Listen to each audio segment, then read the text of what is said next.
چند ایسے کلمات آپ کو بتانے جا رہا ہوں، ایک ایسا ورد آپ کو بتانے جا رہا ہوں جو کہ حقیقی معنوں میں آپ کی زندگی تبدیل کر کے رکھ دے گا، اور وہ ہے لا حول ولا قوت الا باللہ۔ 1000 دفعہ آپ نے یہ پہلے سنا ہوگا، 1000 دفعہ آپ نے یہ پہلے پڑھا بھی ہوگا، but this is something very light to recite on the tongue, but this is very heavy and very difficult to live by۔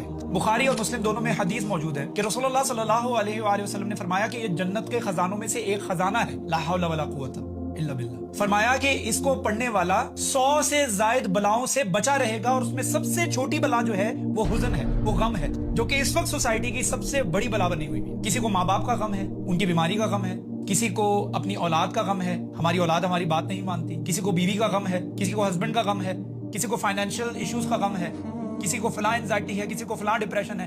آج کل جو انزائٹی اور ڈپریشن عام ہو چکی ہے، ہم سائیکیٹرسٹ ڈھونڈتے پھرتے ہیں، ہم تھراپسٹ ڈھونڈتے پھرتے ہیں۔ اللہ کے نبی صلی اللہ علیہ وآلہ وسلم نے آپ کو ایزی اور آسان ورد بتا دیا ہے، لا حول ولا قوت الا باللہ، لیکن اس کو کیجولی اس طریقے سے نہیں پڑھنا جیسے نماز میں بیٹھے ہوئے ہیں آپ، نماز کے بعد آپ نے 10 دفعہ اس کو پڑھ لیا، لا حول ولا قوت الا باللہ۔ No no no no no, you have to understand it. لا حول، کوئی بھی طاقت نہیں ہے، ولا قوت، کوئی قوت نہیں ہے، الا باللہ، ماں سوائے اللہ تعالیٰ کی، اور اس کے اوپر ایمان لا کے پڑھنا ہے کہ یا اللہ تیرے علاوہ کوئی طاقت نہیں ہے، یہ میرا غم کیا چیز ہے تیرے آگے، یہ میری مصیبت کیا چیز ہے، یہ جو مصیبت میری زندگی کے اندر ہے، جو میرے لیے پہاڑ بنی ہوئی ہے، وہ تیری قدرت کے آگے کچھ نہیں ہے، تیری قوت کے آگے کچھ نہیں ہے۔ لا حول ولا قوت الا باللہ، تیرے سوا تو سب سے بڑی طاقت والا۔ You have the authority to solve my problem, this tiny little problem that I have in my life۔ وہ تیرے آگے تو کچھ نہیں ہے۔ لا حول ولا قوت، اس ایمان کے ساتھ پڑھیں۔ اللہ تعالیٰ کے ساتھ ایکسپیکٹیشن باندھنی پڑتی۔ آپ اپنی ایکسپیکٹیشنز، اپنی امیدیں اللہ تعالیٰ سے ہٹ کر کسی کے ساتھ لگا لیں گے نا، that person is going to hurt your expectations, they are not going to live up on your expectations۔ وہ آپ کی ایکسپیکٹیشنز، آپ کی امیدوں کے اوپر پورا نہیں اتریں گے۔ یہ لکھی ہوئی بات ہے، یہ یونیورسل پرنسپل ہے،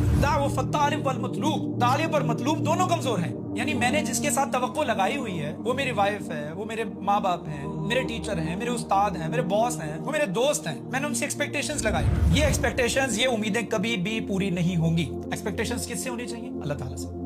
اللہ تعالیٰ سے ایکسپیکٹیشنز ہونی چاہیے، اور جب آپ اللہ تعالیٰ سے ایکسپیکٹیشنز لگائیں گے، اللہ تعالیٰ کے اوپر ایمان رکھیں گے، توکل رکھیں گے۔ یہ توکل ہی ہے نا جب حضرت موسیٰ علیہ السلام کی والدہ نے ان کو ایک چھوٹی سی ٹوکری کے اندر ڈال کر بہا دیا تھا۔ اللہ تعالیٰ نے فرمایا کہ اگر ہم نے اس موقع پر موسیٰ کی ماں کا دل باندھا نہ ہوتا، اس کو حوصلہ، اس کو صبر نہ دیا ہوتا، تو وہ بکھر جاتا۔ And that same kid goes into the house, in the very house of the Pharaoh، اور وہیں پہ وہ پلے بڑھے جو ان کو مارنا چاہ رہا تھا۔